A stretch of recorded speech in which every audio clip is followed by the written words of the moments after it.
আল্লাহ ঘৃণিত করে দেন যে মানুষগুলো সীমা ছাড়িয়ে যায়, তাদের বসবাসের জায়গা পর্যন্ত আল্লাহর কাছে ঘৃণিত। এটার বাস্তব প্রমাণ হচ্ছে আবু জেহেলের বাড়ি। কাবা শরীফ তাওয়াফ করার পরে আমি যখন উপরে গেলাম দেখলাম আমার পেটে ব্যথা করছে।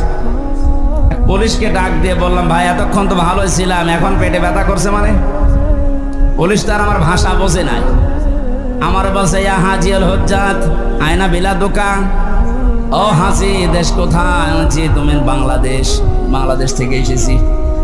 ওর ভাষা দিয়ে আমারে বোঝাচ্ছে, ভাই হাজি সাহেব আপনি জানেন না এটা কোন জায়গা? না তো। আবু জেহেলের বাড়ি।